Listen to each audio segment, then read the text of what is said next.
Lectura del libro de los Hechos de los Apóstoles. Pasado algún tiempo en Antioquía, Pablo marchó y recorrió sucesivamente Galacia y Frigia, animando a los discípulos. Llegó a Éfeso un judío llamado Apolo, natural de Alejandría, hombre elocuente y muy versado en las Escrituras.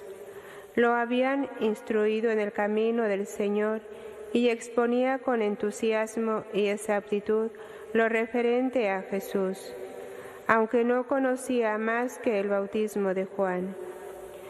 Apolo pues se puso a hablar públicamente en la sinagoga. Cuando lo oyeron Priscila y Aquila, lo tomaron por su cuenta y le explicaron con más detalle el camino de Dios.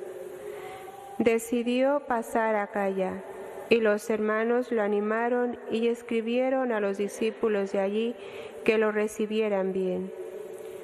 Una vez llegado con la ayuda de la gracia, contribuyó mucho al provecho de los creyentes, pues rebatía vigorosamente en público a los judíos, demostrando con la Escritura que Jesús es el Mesías. Palabra de Dios. Dios es el Rey del mundo. Dios es el Rey del mundo. Pueblos todos, batid palmas, aclamad a Dios con gritos de júbilo, porque el Señor Altísimo es terrible, emperador de toda la tierra. Dios es el Rey del mundo. Porque Dios es el Rey del mundo, tocad con maestría. Dios reina sobre las naciones, Dios se sienta en su trono sagrado. Dios es el Rey del mundo. Los príncipes de los gentiles se reúnen con el pueblo del Dios de Abraham, porque de Dios son los grandes de la tierra, y Él es excelso. Dios es el Rey del mundo. Aleluya, aleluya, aleluya. Salí del Padre y he venido al mundo. Otra vez dejo el mundo y me voy al Padre. Aleluya, aleluya, aleluya.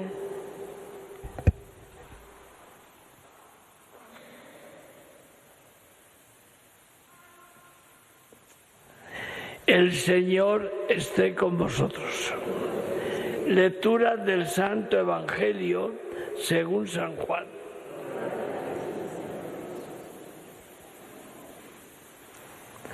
En aquel tiempo Jesús dijo a sus discípulos: en verdad os digo, si pedís algo al Padre en mi nombre, os lo dará. Hasta ahora no habéis pedido nada en mi nombre. Pedid y recibiréis, para que vuestra alegría sea completa. Os he hablado de esto en comparaciones.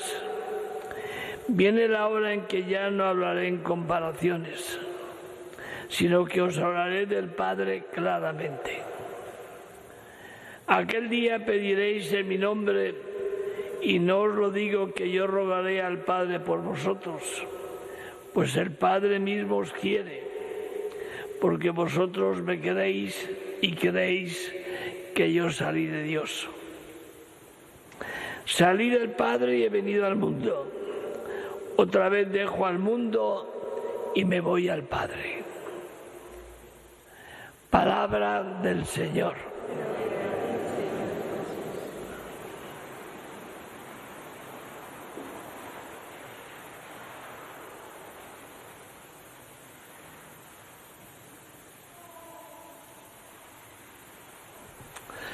Siempre que tengo que predicar, y me toca todos los días, ¿no?, me acuerdo siempre del texto de Juan Pablo II cuando hablaba de la Eucaristía, y decía él: la Eucaristía es la escuela del aprendizaje de la vida cristiana. Qué bonito. Estamos todos sentados como cuando éramos niños en el cole.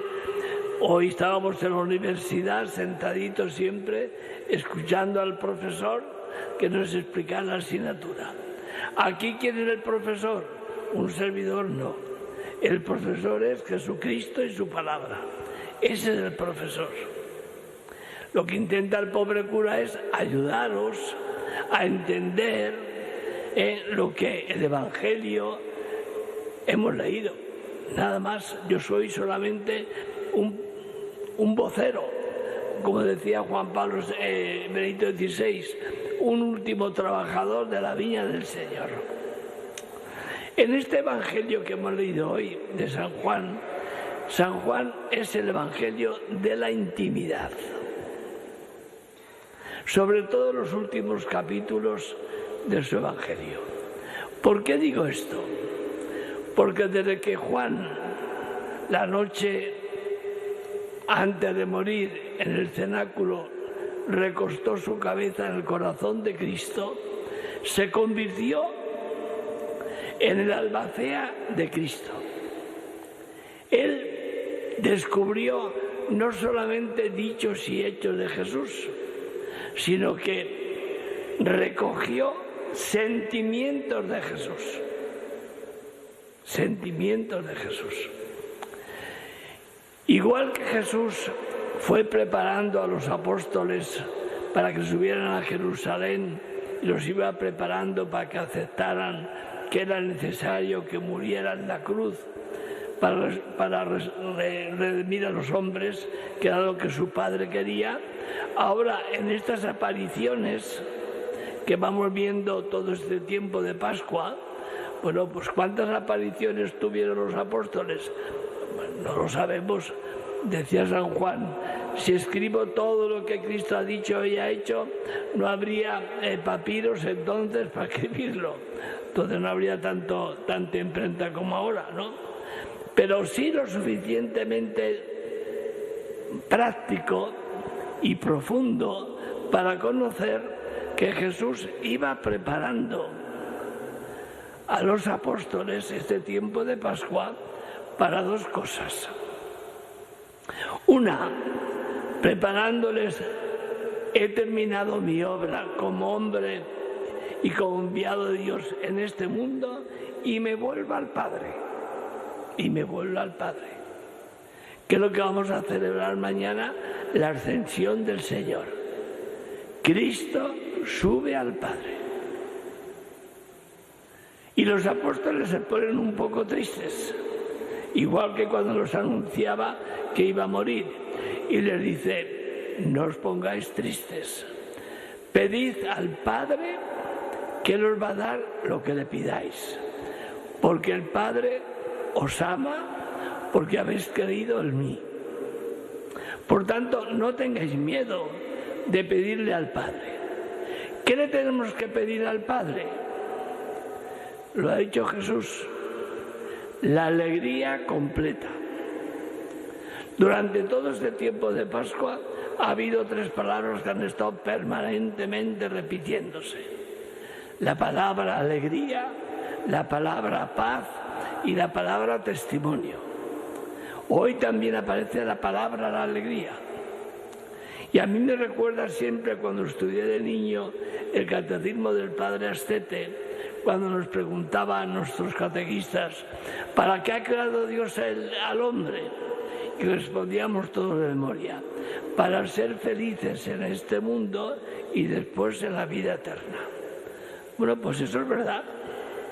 Dios quiere que seamos felices en este mundo y que también seamos felices en el cielo, el día que nos muramos.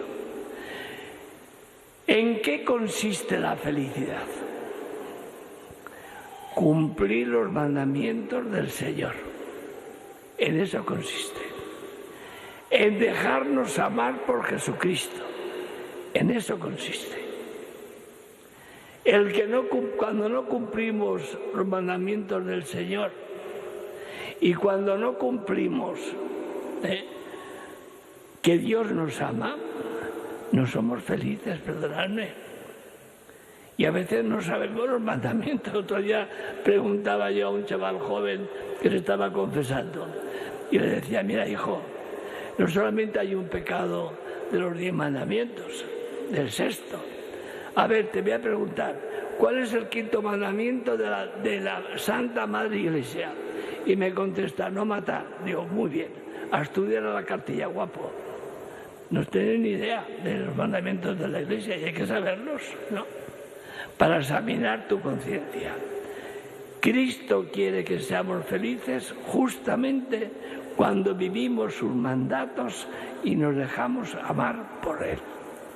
Ahí está la razón y la raíz de la felicidad, que no es la alegría del profidén, que no es la alegría de que nos regalan cosas, que es la alegría de alguien que quiere que yo viva una vida digna, que viva una vida llena del amor de Dios. Como decía Juan Pablo II, el corazón humano ha sido creado para amar y dejarse amar. La segunda idea que nos dice el Evangelio es: prepara a los discípulos en ese ambiente de intimidad y de amigos. Conviene que yo me vaya porque os voy a enviar al Espíritu Santo, que es lo que le celebraremos este domingo, no, el siguiente, la fiesta de Pentecostés. Dios es Padre, Hijo y Espíritu. ¿Por qué decimos esto? Porque Dios lo ha dicho. La Iglesia nos ha inventado a Dios. El Dios cristiano es un Dios que se ha revelado, un Dios que ha dicho quién es Él. ¿Y a través de quién lo ha dicho? A través de los patriarcas, los profetas, los apóstoles y especialmente a través de su Hijo, que es el icono perfecto del Padre. Cuando Él decía, quien me ha visto a mí, ha visto al Padre. Bueno, pues dice a los apóstoles, no tengáis miedo, porque os voy a enviar el Espíritu Santo y Él os va a comunicar todo lo que yo os he dicho. Él nunca os va a abandonar. Él os va a seguir la tarea que Dios quiere para vosotros. ¿Cuál es la vocación que Dios quiere para nosotros? Que seamos santos. Eso es lo que Dios quiere para nosotros. Esa es la vocación de Dios, que seamos santos. ¿Y el santo qué pasa? ¿Que nunca ha roto un plato? Mentira. El santo es pecador y gracia. Como decía un santo padre del monasterio, ¿qué hacemos aquí? Un día nos levantamos, otro día nos caemos. Pues igual, la vida cristiana, un día estamos muy bien y otro día pues metemos la pata. Lo importante es ver la meta de nuestra vida. Porque si yo me voy al Padre y os envío el Espíritu Santo, es que porque me voy a preparar un sitio para que cuando muráis estéis donde yo estoy. Pues esta intimidad que Jesús tuvo con sus apóstoles y que el gran evangelista Juan transcribe en su Evangelio cuarto, pues es una gracia para nosotros en este sábado, que aprendamos a vivir con alegría la vivencia del amor de Dios, cumplir sus mandamientos y prepararnos para recibir al Espíritu Santo, que nunca nos va a dejar solos.